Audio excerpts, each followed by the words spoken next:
잠언 5장 19절부터 23절까지 말씀입니다. 잠언서 5장 19절부터 23절까지 말씀입니다.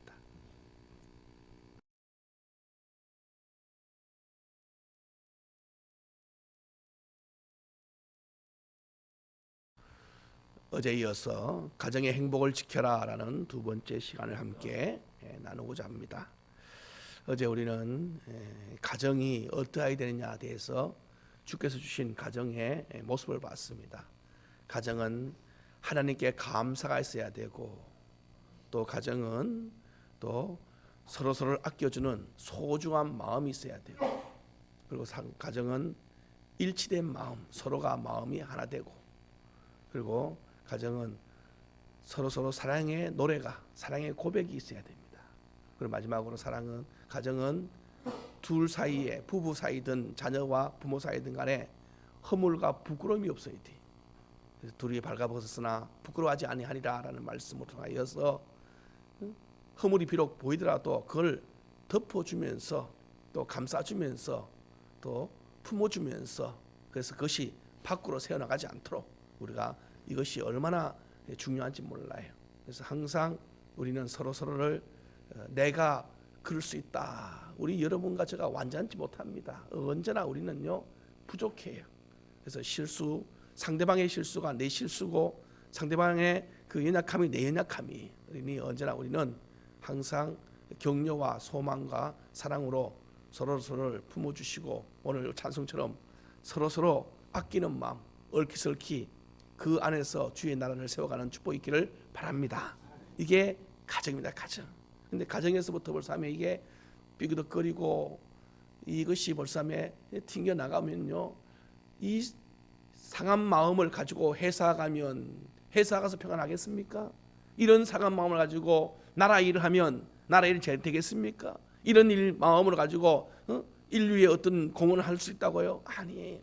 인류 문제는 경제 문제, 정치 문제, 사회 문제, 이 모든 문제의 뿌리는 가정 문제부터 시작한대. 그래서 항상 우리가 이 큰 걸 우리가 못할지라도 가정 안에서 작은 소단위에 이 가정은 우리가 지킬 수 있어요. 근데 이게 구약의 가정이지만 신약 오면 확장된 가정이라 했어요. 바로 이 교회입니다.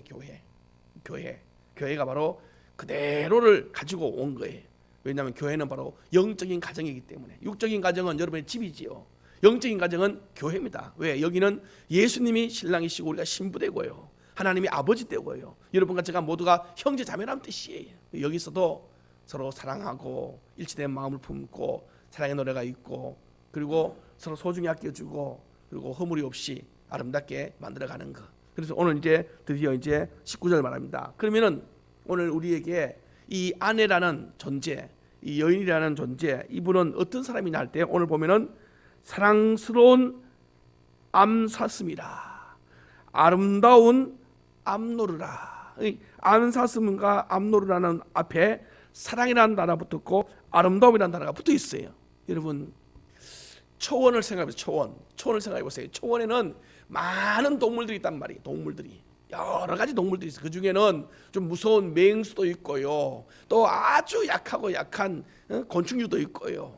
그런데 보통 초원에서의 평화로움을 상징할 때 많은 그림들, 여러분 한번 그림들을 생각해 보시면 평화롭다 할 때 그 그림의 대표적인 그 모양이 바로 이 안사슴과 암노루, 여기 숫노루나 이 남자, 그러니까 이 남성이나 또는 수컷을 말하지 않고 암컷을 말하는 것은 이 암컷 옆에는 항상 새끼들이 따라다니기 때문에. 이제 오늘 한번 그림을 한번 생각해 보는 겁니다. 그 푸른 초원 위에 말입니다.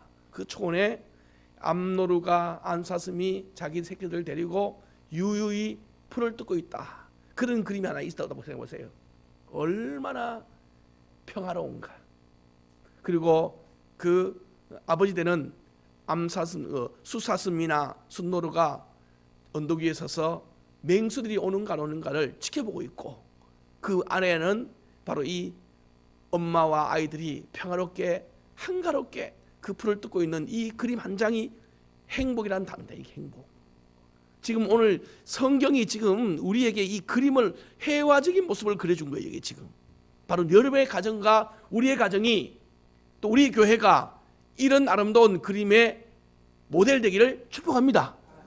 예수님께서 언덕 위에 서셔서 어둠의 영과 사단 마귀로부터 우리를 지키기 위하여 눈을 뜨고 계셔서 지켜보고 계시고, 우리는 그 아래에서 그 주님이 주시는 은혜의 동산에서 여유자작하게 쉼을 누리고 평화롭게 지낸다면 이보다 더 아름다운 그림이 어디 있겠어요. 이게 바로 오늘 본문에, 그러니 이런 모습을 가진, 이런 모습을 어떻게 해요? 우리 보고 하는 말이 연모하고 이런 모습이 되도록 흠모하고 이런 모습 되도록 노력하라는 거예요. 노력하라. 어떻게 감히 이런 모습에서 벗어나서 다시 말하면 20절 음녀에게, 이방 계집에게 눈을 돌릴 수 있느냐. 이 말은 뭐냐면 행복을 깰 수 있냐, 행복을 깰 수 있느냐, 축복을 깰 수 있느냐. 여러분, 우리가 이미 봤어요. 음녀라는 여자가, 음녀라는 이 단어 자체가 뭐냐면은 이들의 목적은 말은 사랑인데 절대 사랑이 아닙니다. 음녀의 목적은요, 사랑이 아니고요, 넘어짐이고요. 이들의 목적은 우리로 하여금 죄 짓게 하여 죽는 데 데려가는 거예요. 이게 음녀는 100%, 이거는 100%라고 말해도 괜찮아요. 음녀는 절대 가정을 지킬 수가 없습니다. 가정이 뭐예요? 가정이라는 단어 속에는 제일 먼저 사랑이 있고, 두 번째는 희생이 있어야 돼요. 희생. 그 다음에 거기는 섬김이 있습니다. 섬김. 그리고 거기는 오래 참음이 있습니다. 눈물이 있단 말이에요. 음녀는요, 돈 있을 때, 젊을 때, 지한테 득될 때는 붙어갖고 온갖 아량을 다 떨다가 돈 떨어지고 권력 떨어지고 매력 떨어지면 그 다음부터는 희생이 필요하거든, 섬김이 필요하거든. 그때는요, 영락없이 헌신같이 버리고 도망가는 게 음녀입니다. 음녀. 그러니 우리 옛날 조상들 말도, 우리 아버지 때 위에 할아버지 때들은 다 음녀들에 속아서 다 집 탕진해 버렸어요. 그들이 가정 지킨 게 아니에요. 그들은 좋은 거 다 담을 빨아먹고 다 도망가 버린 거예요. 그러나 그 가정이 이루어진 것은 뒤에서 신실한 우리 어머니들이 눈물을 흘리면서 남편은 밖으로 돌 때 음녀가 와서 그 자식 눈물 뿌려서 기도해 준 사람 아니고, 음녀가 와서 그 자식들 밥 해주면서 키운 사람은 없어요. 전부 어머니들이 눈물을 뿌려 기도해 줘서 품고 있다가 오늘 우리의 건강한 가정이 된 거예요. 이게 여러분 속으면 안 돼요. 이게 그러니 사단 마귀는 우리한테 여러분 별별 소리를 다 해요. 여러분의 귀에 달콤한 말을 합니다. 여러분의 감정을 북추기는 말을 합니다. 왜 네가 참냐, 왜 네가 죽냐, 네가 왜 무슨 죄를 졌길래 그러냐. 여러분 사단 마귀 저한테도요, 수없이 사단 마귀가요, 네가 도대체 이들을 낳았냐. 모세도 그런 말했어. 모세도 하나님, 내가 이 백성 낳았습니까? 내가 이 자식들의 아버지입니까? 이놈들이 고통당하는 것을 내가 왜 이렇게 아파야 됩니까? 지 죄로 지 죽는 걸. 마치 목회하다 보면 그럴 때가 많아요. 속상하고 아프고 분나고. 그러면 이게 목회만 그러냐? 아니, 여러분도 똑같아요. 여러분도 가정에서 자녀들 키우다 보면 속상할 때도 있고 분날 때도 있고. 그러나 그걸 다 표출합니까? 어디? 그랬다가는요 다 없어지는데. 그래서 또 주님, 약하지요, 불쌍합니다, 저의 연약함을 도와주세요 하면서 또 품고 또 품고 보니까 이 가정이 아름다워지고. 그래서 우리 보고 주님 하란 말이에요.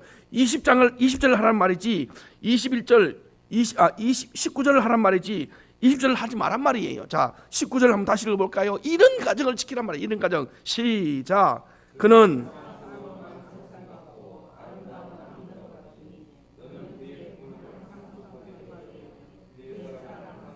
할렐루야. 항상 가정을 족하게 여기며 항상 연모하라. 가정을 세우기를 즐거워하라. 즐거워하라.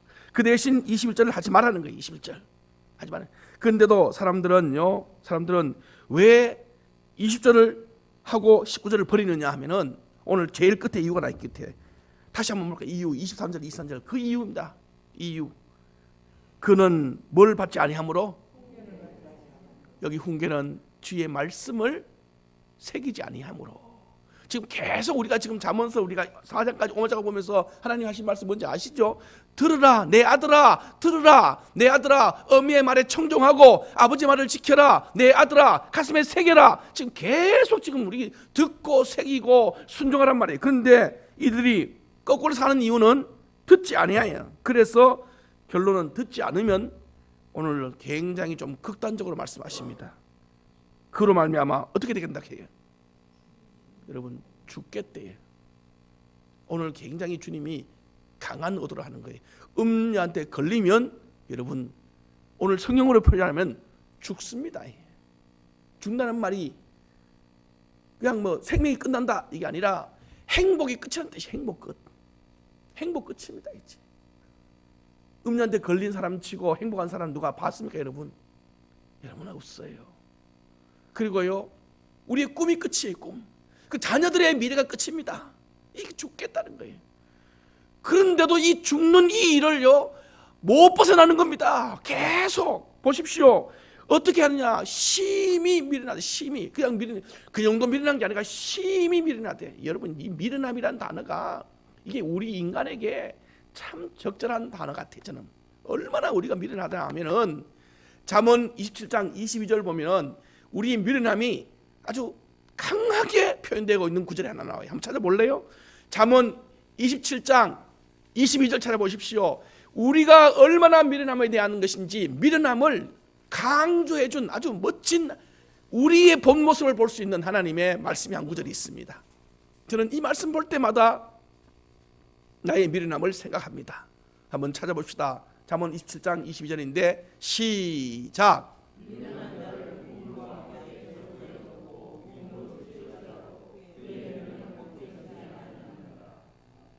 보십시오.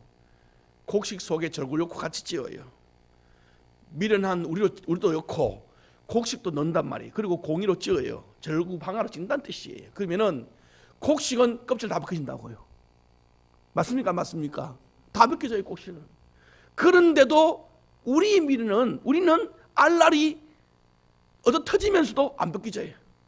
어떻게 하겠어요? 그러니 여러분 절구통에 넣고 곡식을 찌울 때 안 벗겨지는 그 곡식들은요 방법 하나밖에 없어요. 버립니다. 그거는.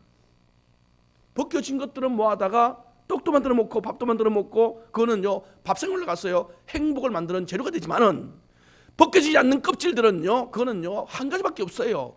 불에 태워지는 것밖에 없습니다. 이게 그래서 그렇게 혼이 나고 그렇게 많이 고난을 당하고도 참 끝까지 그 미련을 붙들고 있는 사람들이 들어 있습니다. 그렇게 애원했어요. 그렇게.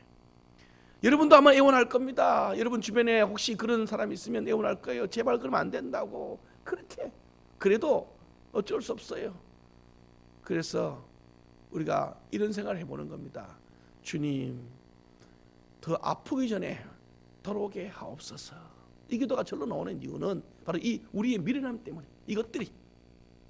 그래서 우리 주님은 말한 거예요. 지금 이 본문의 흐름상을 보십시오. 지금 이 가정 이야기하고 이 미련함 이야기하면서 답은 뭐냐면 답은 따라합시다. 지혜로워라. 지혜로워라. 이겁니다. 이거 지금 이 이야기하는 이유가 뭐냐면 지혜로워라 하는 거예요. 지혜를 이야기하고 있는 겁니다. 지혜. 가정은요 무엇보다도 지혜가 정말로 필요한 곳이라고 제가 어제 말씀 같이 드렸어요.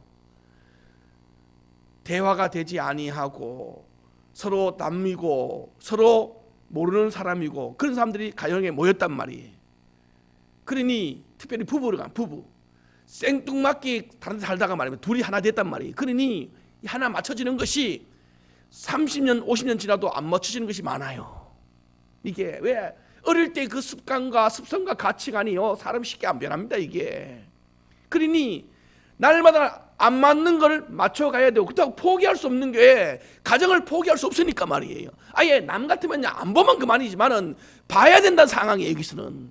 그러니 헤어질 수도 없고 같이는 가야 되겠고 그건 따로 있고 그러니 방법을 할 밖에 없지. 다름을 함께 만들어가기 위해서 있어야 될 것이 조화와 조율인데, 이 조화와 조율은 우리 감정으로 했다가는 계속 어긋날 수밖에 없고, 그래서 주님이 오늘 우리에게 말한 거예요. 미련함을 벗고 주의 말씀을 듣고. 왜? 거기서 뭐가 나오느냐? 지혜가 나오기 때문입니다. 할렐루야. 여러분의 가정을 정말로 행복하게 만들고 하나님의 교회를 교회답게 만들 수 있는 유일한 비법은요, 우리 속에서 나오는 것들이 아닙니다. 이제 지혜가 필요해요. 지혜가. 어떻게 하면 저 상한 마음을, 어떻게 하면 저 우리와 다른 마음을 하나 만들 수 있을까? 거기에는 참음의 지혜도 필요할 게고, 때로는 이해해 줄 지혜도 필요하겠고, 때로는 달래줄 지혜도 필요하겠고, 그러니 매를 대야 되는지 또는 칭찬을 해야 되는지, 여러분 이것들을요 늘 적절하게 섞어야 되지. 그냥 강공으로 너무 일색으로 칭찬만 하는 것도 안 되고, 또 너무 또 매만 드는 것도 안 되고. 왜냐하면은 두 가지 다 부작용이 나니까. 항상. 그래서 오늘 본문 주님이 이제 그 다음에 멋있는 말 한마디 합니다. 보실래요? 21절에 대저란 말은 진실로, 무릇, 그러므로 이런 뜻이에요. 이거는 결론 같은 이야기예요. 하나 사람의 길은 누구 앞에 있다고요? 여호와 앞에 있나니. 여기 사람의 길은요, 암시하는 게 뭐냐면, 사람의 길은 하나님이 사람을 만들 때 어떤 길을 가로 만들었냐면 사랑의 길을 가로 만들었어요. 사랑의 길. 사랑의 길. 여기 사람의 길이라는 뜻은 사랑의 길입니다. 이렇게 해석해야 이 구절이 나와 있지. 보세요. 진실로, 무릇, 그러므로, 결론적으로 사람의 길은 사랑의 길인데 이 길은 여호와 앞에 있다. 여호와 앞에. 그러니 날마다 우리의 모든 길, 우리의 사람의 모든 길을, 이 사람의 모든 길은 사랑의 길, 사랑의 길. 이 길을 가야 뭐가 되냐? 따라합시다. 평탄하게 되느니라. 여러분과 제가 오늘 사랑의 길을 갈 때 평탄과 여러분이 꿈꾸는 행복의 길을 만나게 됩니다. 그거 말고는요, 여러분 어떤 방법으로도 성경에서 지금 여기까지 말씀하신 이유는 다른 방법이 없기 때문에 말씀하시는 거지, 만약에 더 방법이 있다면 더 쉬운 방법, 이게 얼마나 어려운 방법인지 말씀 몰라요. 항상 오늘 내가 어떻게 하면 저를 사랑할 수 있을까? 어떻게 하면 저를 품어줄 수 있을까? 어떻게 하면 저를 좀 위로해 줄 수 있을까? 여러분 이런 마음으로 회사 가보세요. 그 사람은요 분쟁거리가 없어요. 다른 사람이 옆에 시비 걸어도 이 사람 마음은 벌써 하면 어떻게 하면 저 사람을 오늘 내가 섬겨줄까 하면, 그 사람이 못되게 나한테 막 달고 들어도 내가 벌써 섬긴 마음으로 나가면 그 사람은 속 끓을 줄 몰라도 나는 속 끓을 일이 없다 이 말입니다. 벌써 나는 하면 섬기려고 작정하고 있으니까. 항상 제가 전도 나갈 때 그런 마음으로 나갔습니다. 전도 나갈 때 주님, 오늘 저는 인사하러 다니는 사람입니다. 오늘 저는 섬기려고 나간 사람입니다. 그러니까 나가서 사람들이 무슨 비난을 하고 할 때 인사로 갔으니, 인사하는 사람은 인사만 해야 될 거 아니에요. 그러니까 그 사람이 나한테 막 욕을 해야 해. 그러면 내가 인사 못할 마음 생겼어. 그래도 내가 그렇지, 인사로 왔지, 안녕히 계세요. 내가 결론을 하고 가는 거예요. 이걸 사전적 결정이랍니다. 이 사회학적 용어로 사전적 결정. 미리 결정해 놓는 거예요. 오늘 여러분의 이 하루가 사전적 결정으로 오늘 이미 여러분과 제가 결정되어지기를 축복합니다. 따라합시다. 나의 길은 사랑의 길이다. 할렐루야. 이 길을 이미 결정해 놓는 거예요. 벌써 하면 오늘.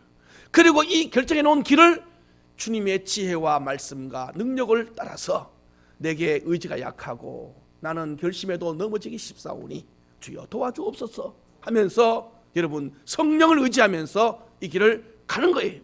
이거 결정 안 해놓으면요, 여러분 그때마다 대응하는데 감정적으로 대응하고 인간적으로 대응합니다.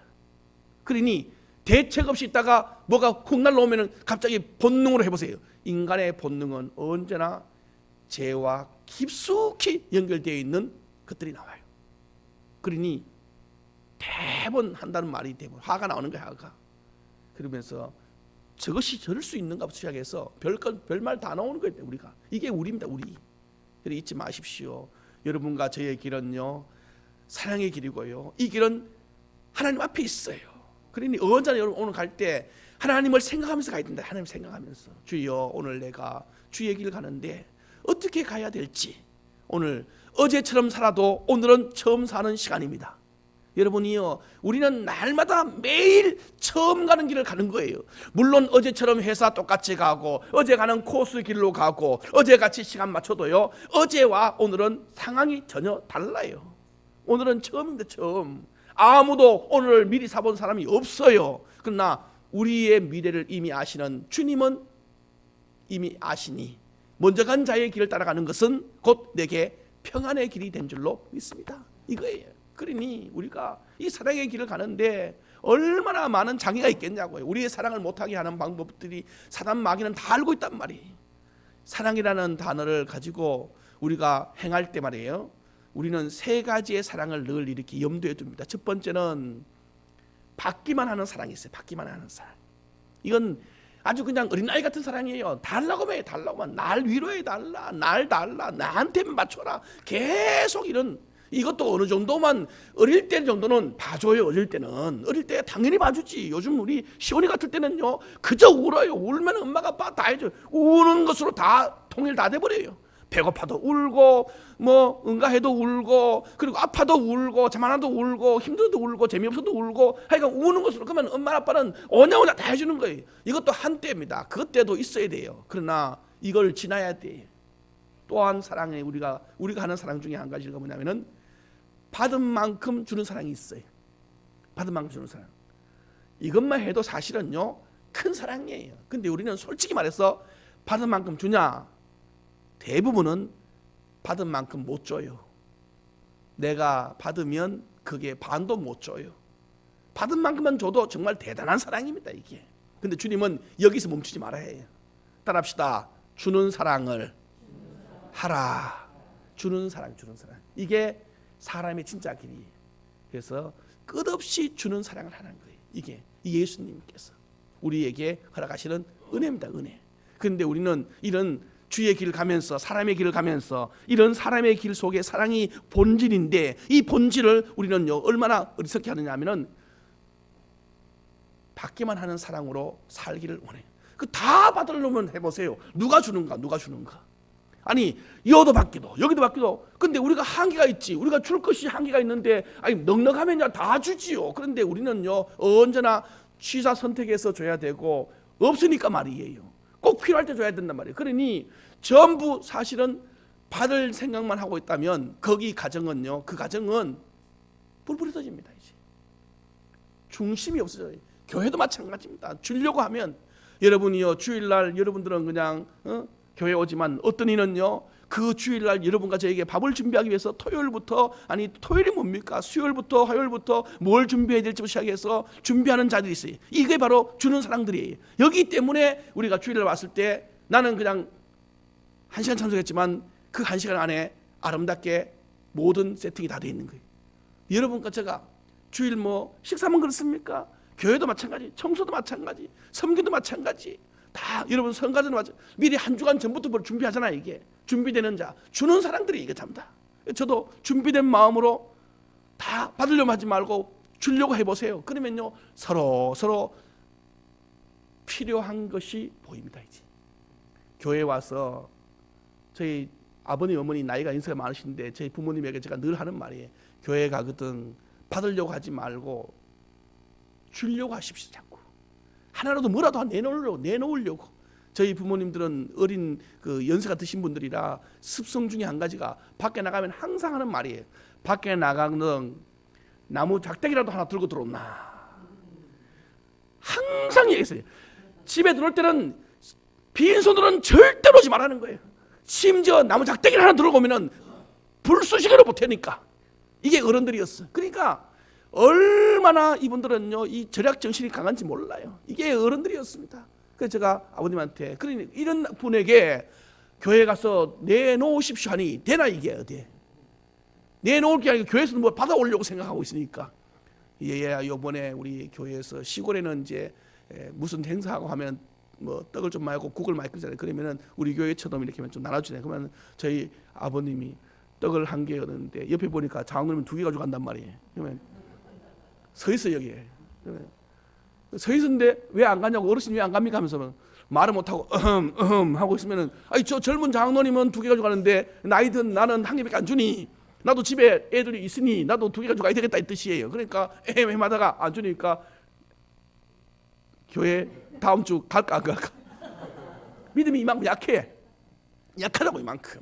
교회 전화하니까 안 갔대. 안 갔대요. 아버님 이번 주는 다녀오셨어요? 제가 늘 확인합니다. 안 갔다. 아버님 말 안 갔다 말하면 또 혼나니까 아들한테. 어머님한테 전화해서 어머니 아버님 같이 교회 가셨어요? 그러면은 무슨 심보가 났는지 돌아 누워서 안 가더라야. 그래서 내가 왜요? 하니까 모른다 나도 말도 안 한다. 그래서 전화해서 아버님 왜요? 하니까 그제서야 속이 가는 거예요. 장로님은 2개 가지고 가는데 나는 1개밖에 없으니 내 같은 사람은 오지 말라는 갑다. 아버님 누가 그런 이야기 했길래 내가 이야기했지. 그건 아버지 생각이고 아버지요. 그래서 보세요. 받으려고 하는 사랑만 있으면요 이게 계속 꼬입니다. 이게 여러분이요 우리가 잊지 말아야 해요. 오늘 성경은요 우리에게 얼마나 이 보세요. 그렇게 하면 어떻게 되는지 아십니까? 22절이 바로 꼬이는 모습을 이야기해 주는 거예요. 22절 시작. 보세요. 자기의 악에 걸리며 안 주는 것에 대하여 섭섭함에 걸린다는 뜻이에요. 그리고 그 죄의 줄의 메인이 악과 죄라는 단어는 이게 멸망과 연결되는 겁니다. 이게. 그래서 항상 우리는요 가정을 아름답게 소중하게 그리고 항상 아내를 귀하게 그리고 또 하나님의 영적 가정인 교회를 귀하게 이렇게 섬길 때 여러분과 저의 발은 악인이 쳐놓은 줄이 있을지라도 섬기려고 가는 사람 앞에는 그 줄이 무용지물이 될 줄로 믿습니다. 올무에 설령 걸렸어도요 그 올무는요 스스로요 썩은 동아줄 같이요 풀어지는 역사가 있습니다. 저도 신앙생활 하다가 올무에 걸리지 않습니까? 내 죄로. 그런데 섬기려고 작정하고 딱 들었으면요 설령 걸렸어도요 그게 나를 조이는 올무가 아니고 스스로 썩은 동아줄이 되어서 끊어져버려요. 분명히 걸렸는데 어느 순간에 보니까 내 발에 걸린 것이 하나도 없어졌는 만큼 허리부지해 버렸다. 왜 그랬을까? 라고 물었을 때 바로 사람의 길, 섬김의 길, 사랑의 길을 가려고 할 때 나타나는 증표고 현상입니다. 동방교회라고 기독교의 초기에 우리 아주 교부 시대입니다. 교부 시대 때 전 세계를 5개의 교구로 이렇게 분류를 했어요. 그래서 예루살렘, 안디오, 그리고 또 로마, 그리고 또 저기 터키 쪽으로 해서 콘스탄티노플 쪽으로 해가고 그리고 또 이 러시아 쪽으로 해갖고 이쪽으로 해가서 5개 이렇게 구역을 나눴는데 그 중에 이제 기독교의 한 분파입니다. 이단은 아니고요. 그래서 러시아 쪽에는 정교회라는 것이 있어요. 교회 정교회라는 이름이 정교회예요. 그래서 그런 교파가 있어. 우리 같이 기독교 교파 중에 한 부파인데 물론 약간 변질되기도 했지만 또 정상적인 아주 아름다운 교회도 있어요. 거기서 나오는 이야기 중에 그 정교에서 나온 이야기 중에 순교에 관한 3가지의 순교를 강조해요. 거기에 나오는 그 이야기 중에 한 얘기입니다. 거기 보면은 색깔별로 이제 순교를 이제 표시해 놨어요. 좀 우리도 알아듣기 쉽게. 그래서 빨간색으로 된 적색 순교라는 것이 있어. 빨간색으로 된 적색 순교. 이것은 예수 그리스도를 믿다가 핍박받아서 순교한 자들. 이건 여러분 아시겠죠? 보통 이게 여기에 대표적인 사람이 우리가 아는 것처럼 바울 같은 사람들이 복음을 전하다가 아예 처형당한 사람들. 이게 적색 순교라고 불러요.